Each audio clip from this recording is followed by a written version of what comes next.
Hey everyone, welcome back. Now, we'll be diving into a topic that I know weighs heavily on the minds of many parents, myself included, which is keeping our kids safe in the digital world. It is like a whole separate world with its own rules of engagement. Think about it. Have you ever caught yourself staring at your child engrossed in their tablet or phone, and a little wave of worry washes over you? You wonder, who are they talking to? What are they seeing? Are they okay? This is completely natural. We all have those moments of uncertainty because let's face it, the online world can be a fantastic place for learning, connecting with friends and family, and exploring creativity. I mean, the resources available at our children's fingertips are incredible, but, and there is a big but, it also has its own shadows. It's like a bustling city. There are amazing opportunities around every corner, but there are also some dark alleys you want your kids to avoid. And as parents, we are essentially the tour guides, trying to help them navigate these complex landscapes safely. This isn't about instilling fear, though, absolutely not. It's about empowering both you and your child. It's about giving you the tools and knowledge you need to feel confident in guiding your child through the digital world, and about equipping your child to make smart, safe choices online. You want them to enjoy the benefits of technology while minimizing the risks. So, we are going to break this down into manageable chunks, tackling some of the key areas of online safety one by one. And I promise to give you practical, actionable strategies, things you can actually do starting today, not just abstract advice. Now, let's start with something that unfortunately is far too common: cyberbullying. We all know what bullying is, right? It's been around forever, but cyberbullying has a whole new layer of complexity. It's basically bullying that takes place online using text messages, social media, online gaming platforms, you name it.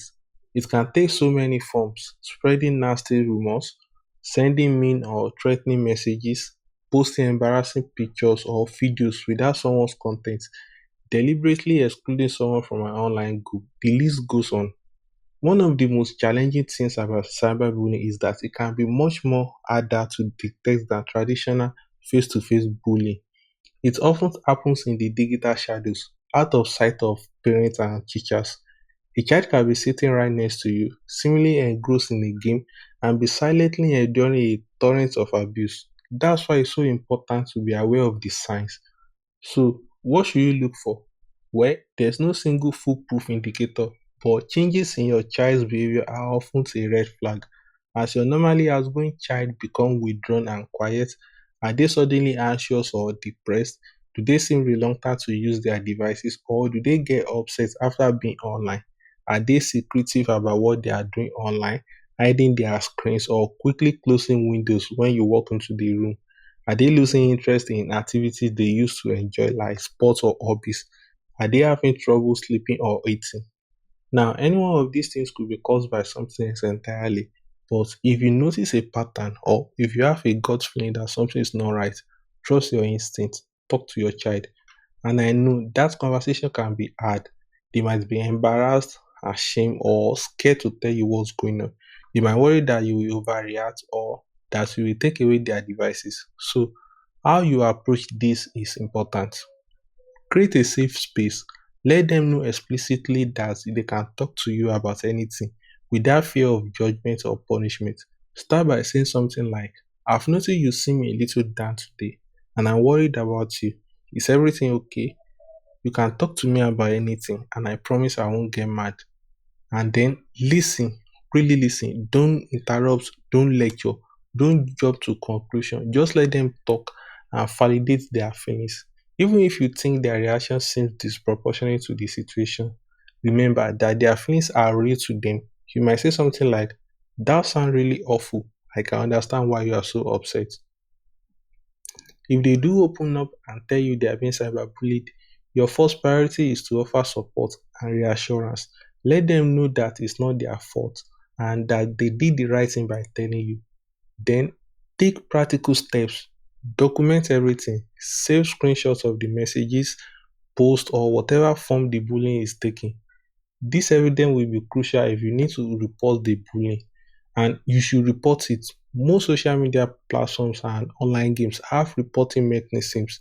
Use them and don't hesitate. If the bullying is severe, involve threats of violence, or includes any kind of sexual content, contact law enforcement. Don't feel like you need to handle this on your own. And if your child is the one doing the online bullying, that requires a very different but equally important conversation. Now, let's move on to a topic that can be particularly unsettling for parents: online predators.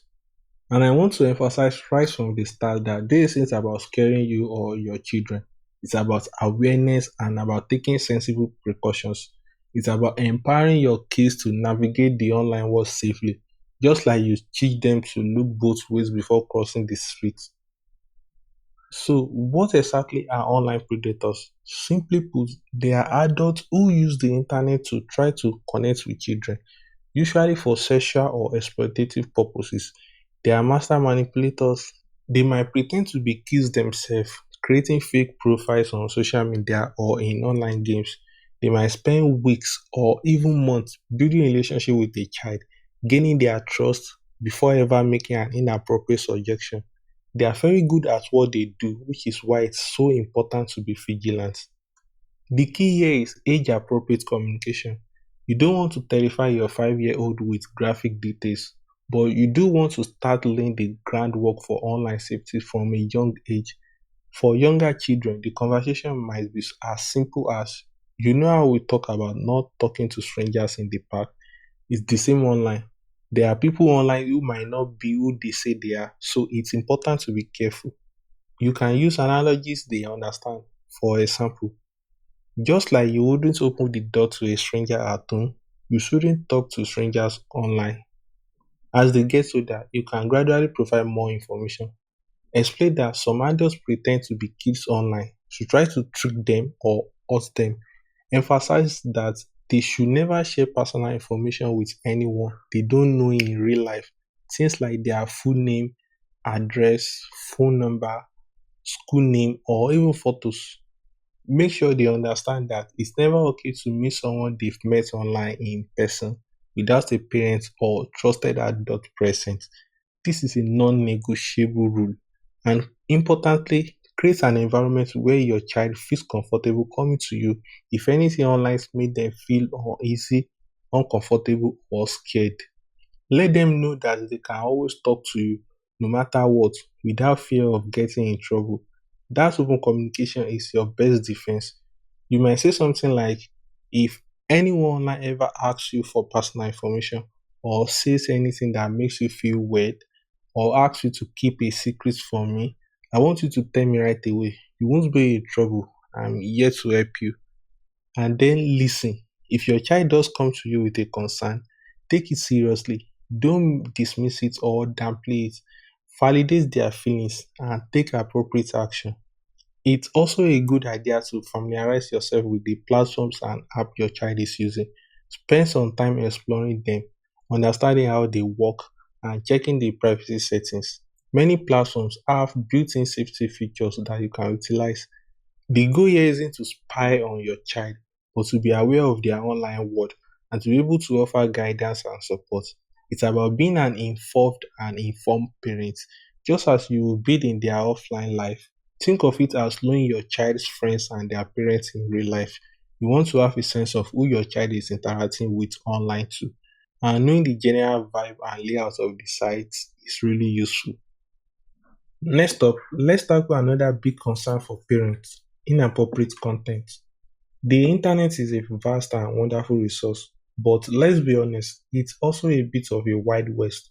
There's a lot of stuff out there that we don't want our kids stumbling across: violent content, sexually explicit material, hate speech, and just generally things that are not age appropriate.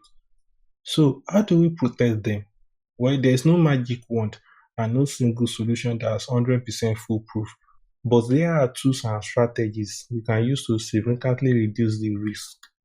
Think of it like layers of protection. The more layers you have, the better. The first layer is parental control software. This is software that you can install on your computers, tablets, and smartphone. It allows you to do things like block access to specific websites, set time limits for screen use, and monitor your child's online activity. Some even allow you to track your child's location. There are many different parental control software options available, ranging from free versions to the basic features to paid subscriptions with more advanced capabilities. I'm not going to recommend any specific brands here because the best choice for your family will depend on your individual needs, your budget, and the devices you use. But I strongly encourage you to do some research and find a solution that works for you. Another layer of protection is safe search settings. Most major search engines like Google, Bing, and YouTube have safe search options that you can enable. These settings help to filter out explicit content from search results. They are not perfect and things can sometimes slip through the cracks, but they are definitely a valuable tool. To enable safe search, you usually just need to go into the settings of the search engine or app and look for the safe search or restricted mode option. It's usually a simple toggle switch. You can also use content filtering apps on your child's smartphones and tablets. These apps can block access to inappropriate websites and apps, and some can even filter content within apps. Again, there are many different options available, so do some research to find one that meets your need. Now, it's important to understand that these tools are not a substitute for parental involvement. They are helpful, but they are not a replacement for talking to your kids about online safety, monitoring their online activity, and being involved in their digital lives. Think of it like this: you wouldn't just put a helmet on your child and set them out to ride their bike without teaching them how to ride safely, right? You will teach them the rules of the road, you will practice with them, and you will keep an eye on them. It's the same with online safety. The tools are like the helmet, they provide a layer of protection, but your guidance and involvement are essential. So, curfew, as we discussed earlier, spend time online with your kid. See what they are watching, what they are playing, who they are interacting with. Use this opportunity to have conversations about online safety and responsible digital citizenship. And remember, no filter is perfect. Things will eventually slip through. That's why that open communication is so vital. Your child needs to know they can come to you if they see something that upsets them, confuses them, or makes them feel uncomfortable. And be sure to check in regularly. Don't assume that just because you've installed parental controls, everything is fine. Stay involved, stay informed, and keep the lines of communication open. Now, let's shift our focus to something that's incredibly important in the digital age: privacy. We live in a world where information is constantly being collected, shared, and sometimes unfortunately misused. And it's important to teach our children how to protect their personal information online right from the start. Think of personal information like valuable treasure. You wouldn't leave your most prized possession lying around in a public place, would you? You will protect them and keep them safe. It's the same with personal information online. So, what exactly is personal information? It's anything that can be used to identify someone either directly or indirectly. It includes things like your full name, address, phone number, email address, your child's school name, date of birth, photos and videos, location information as well. And it's not just about protecting this information from strangers, it's also about being mindful of what you share with people you do know online and even with friends and family, because once something is out there, it's out there. The first line of defense is strong passwords. This might seem basic, but it's incredibly important. A weak password is like leaving your front door unlocked. It makes it easy for someone to break in and steal your valuable information. So, help your child create strong, unique passwords for all of their online accounts. And I mean unique. Don't use the same password for everything. If one account gets compromised, they all get compromised.